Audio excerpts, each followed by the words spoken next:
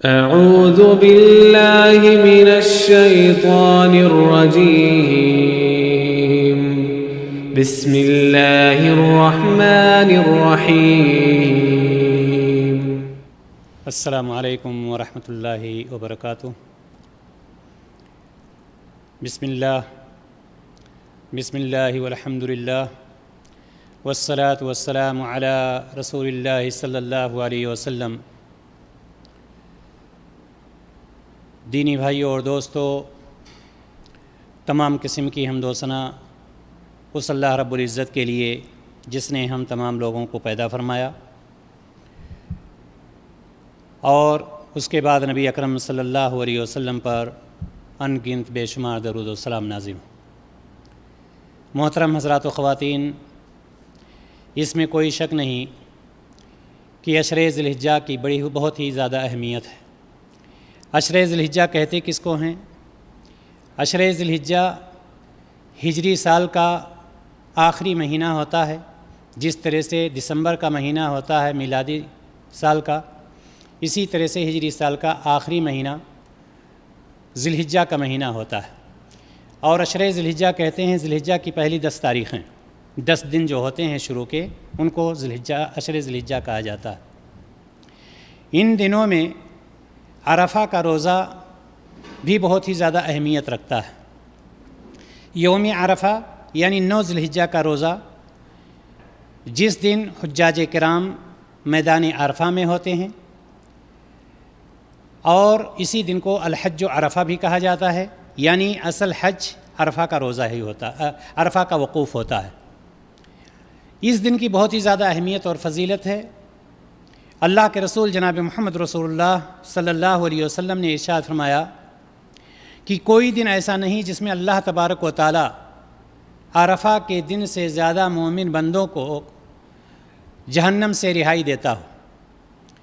اور اسی طرح سے عرفہ کے روزے کے بارے میں ابو قتادہ رضی اللہ تعالی عنہ کی روایت آتی ہے کہ نبی کریم صلی اللہ علیہ وسلم سے جب عرفہ کے روزے کے بارے میں پوچھا گیا، یعنی 9 ذی الحجہ کے روزے کے بارے میں پوچھا گیا، تو آپ صلی اللہ علیہ وسلم نے فرمایا یکفر السنہ الماضیہ والباقیہ، کہ ایک دن کا یہ روزہ سال گزشتہ یعنی جو سال گزر گیا ہے اور جو سال آنے والا ہے، یکفر السنہ الماضیہ والباقیہ، اور جو سال آنے والا ہے، دونوں سال کے گناہوں کا کفارہ بن جاتا ہے۔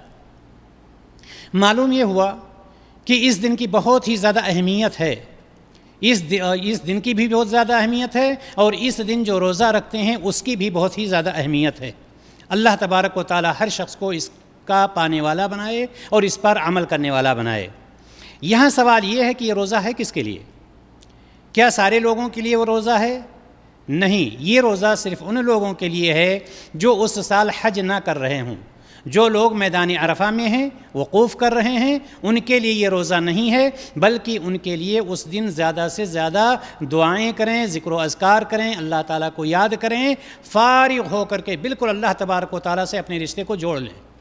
لیکن وہ لوگ جو حج نہیں کر رہے ہیں، میدان عرفہ میں وقوف نہیں کر رہے ہیں اس وقت، ان کے لیے یہ روزہ ہے۔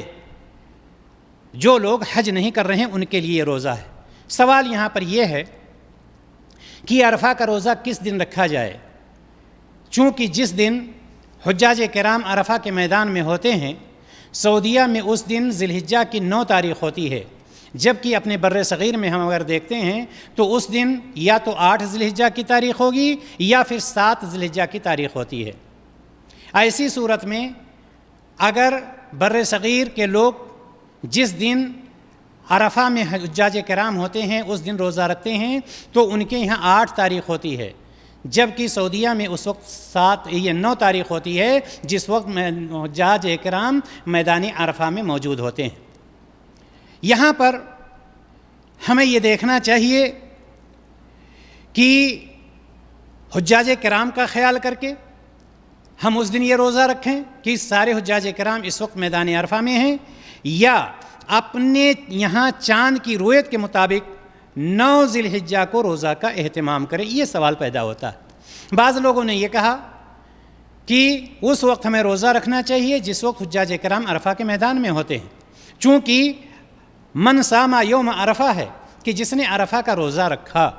لیکن یہاں پر دوسرے لوگوں نے یہ بتلایا، علماء کرام نے یہ بتلایا کہ نہیں، اس دن نہیں، بلکہ ہم اپنے یہاں چاند کی رویت کے مطابق 9 ذی الحجہ کا روزہ رکھیں۔ اس کی کئی وجہیں ہو سکتی ہیں۔ پہلی بات تو یہ کہ اگر کوئی یہ کہتا ہے کہ جس وقت حجاج کرام میدان عرفہ میں ہوتے ہیں اس کا ہم خیال کریں گے، تو آپ وقت کا اگر اندازہ لگائیں، سعودیہ میں جس وقت 12 بجتے ہیں، پاکستان میں اس وقت دوپہر کے 2 بج رہے ہوتے ہیں، جبکہ ہندوستان میں 2:30 بج رہے ہوتے ہیں۔ اگر آپ اور آگے چلیں، فلپین میں اگر آپ چلے جائیں، فلپین میں اس وقت شام کے 5 بج رہے ہوتے ہیں۔ اگر آپ اور آگے جاتے ہیں تو امریکہ میں اس وقت شام کے 7 بج چکے ہوتے ہیں۔ اسی طرح سے اگر ہم نیوزی لینڈ کو دیکھتے ہیں تو نیوزی لینڈ میں صبح کے 3 بج رہے ہوتے ہیں، اس وقت صبح کے 3 بج رہے ہوتے ہیں، اور امریکہ میں صبح کے 5 بج رہے ہوتے ہیں۔ اس وقت جس وقت 12 بجتے ہیں سعودیہ میں، امریکہ میں صبح 5 بج رہے ہوتے ہیں۔ تو ایسے اس حساب سے اس وقت کو ہم کیسے ایک ساتھ کر سکتے ہیں؟ پہلی بات یہ۔ دوسری بات یہ ہے کہ آج میڈیا کی ترقی ہے، سوشل میڈیا بہت حاوی ہے، ہم جان جاتے ہیں کہ اس وقت حجاج کرام کہاں ہیں، منی میں ہیں، مزدلفہ میں ہیں، عرفہ میں ہیں۔ صرف آپ 50 سال پیچھے چلے جائیں، کسی کو یہ نہیں پتہ ہوتا تھا دوسرے ملکوں میں کہ حجاج کرام منی میں ہیں، مزدلفہ میں ہیں، عرفہ میں ہیں، کہاں ہیں۔ سوال یہاں پر یہ ہے کہ ان لوگوں نے جو روزہ رکھا ہے کس چیز کو دیکھ کر کے؟ ان کو تو یہ پتہ ہی نہیں چلتا تھا کہ حجاج کرام میدان عرفہ میں کب پہنچ رہے ہیں۔ ظاہر سی بات ہے آپ کا جواب یہی ہوگا کہ ان لوگوں نے اپنے یہاں چاند کی رویت کے مطابق جو 9 ذی الحجہ کی تاریخ آتی تھی اس کا وہ روزہ رکھا کرتے تھے۔ اس لیے ہمارے اور آپ کے لیے بھی یہی چیز ہے، اور نبی کریم صلی اللہ علیہ وسلم کی حدیث بھی آتی ہے، کان رسول اللہ صلی اللہ علیہ وسلم یصوم 9 ذی الحجہ، یہ 9 ذی الحجہ کی تاریخ بھی آتی ہے اس میں۔ لہٰذا ہمارے اور آپ کے لیے دنیا میں کسی بھی ملک میں اگر کوئی ہے تو اس کو یہ چاہیے کہ چاند کی رویت کے مطابق 9 ذی الحجہ کو روزے کا اہتمام کریں، اور 9 ذی الحجہ کو یہ روزہ رکھ کر کے جناب محمد رسول اللہ صلی اللہ علیہ وسلم کی سنت کی اتباع کریں۔ اسی میں ہمارے اور آپ کے لیے بھلائی ہے، چونکہ اس میں بہت ساری چیزیں، ٹائم کا فرق ہو رہا ہے، دن کا فرق ہو رہا ہے، کہیں صبح ہو رہی ہے، کہیں شام ہو رہی ہے۔ اب آپ اندازہ لگائیں، سعودیہ میں 12 بج رہے ہیں، امریکہ میں صبح کے 5 بج رہے ہیں، نیوزی لینڈ چلے جائیں صبح کے 3 بج رہے ہیں وہاں پر، فلپین میں چلے جائیں وہاں پر 5 بج رہے ہیں شام کے۔ اس طرح سے ٹائم ہی بھی مختلف ہو جاتا ہے، یعنی وہ وقت ہم نہیں پاتے ہیں۔ لہٰذا ہمیں اور آپ کو یہ چاہیے کہ جس طرح سے، اور یہی نہیں بلکہ آپ اس بات کو بھی دیکھیں کہ ہم ساری چیزوں کا اہتمام کس چیز سے کرتے ہیں۔ ہم اپنا روزہ شروع کرتے ہیں چاند کو دیکھ کر کے، یہ دیکھ کر کے نہیں کہ سعودیہ میں روزہ شروع ہو گیا۔ ہم اپنی عید کرتے ہیں چاند کو دیکھ کر کے، یہ دیکھ کر کے نہیں کہ سعودیہ میں عید ہونے لگی۔ ہم ایام تشریق کا شمار کب سے کرتے ہیں؟ چاند کو دیکھ کر کے کرتے ہیں، یہ دیکھ کر کے نہیں کہ سعودیہ میں چاند دیکھا گیا یا نہیں دیکھا گیا۔ لہٰذا جس طرح سے ہم ان ساری چیزوں میں چاند کا اہتمام کرتے ہیں، چاند کے حساب سے چلتے ہیں، یوم عرفہ کا جو روزہ ہے، صوم یوم عرفہ جو ہے، اس کا بھی ہمیں اسی طرح سے خیال رکھنا چاہیے کہ اپنے یہاں چاند کی رویت کے مطابق 9 ذی الحجہ جس دن پڑ رہا ہو اس دن ہمیں عرفہ کا روزہ رکھنا چاہیے۔ ہم اللہ تبارک و تعالیٰ سے دعا کرتے ہیں کہ الہ العالمین ہمیں اس روزہ کو رکھنے کی، اس کا اہتمام کرنے کی توفیق عطا فرمائے اور ہمیں ان تمام اجر و ثواب سے مالا مال فرمائے اور ہمارے گناہوں کو بخش دے۔ وآخر دعوانا ان الحمد للہ رب العالمین۔ السلام علیکم ورحمۃ اللہ وبرکاتہ۔ ہمارے YouTube چینل کو سبسکرائب کریں اور بیل آئیکن پریس ضرور کریں تاکہ نیا آڈیو اور ویڈیو آپ کو سب سے پہلے ملے۔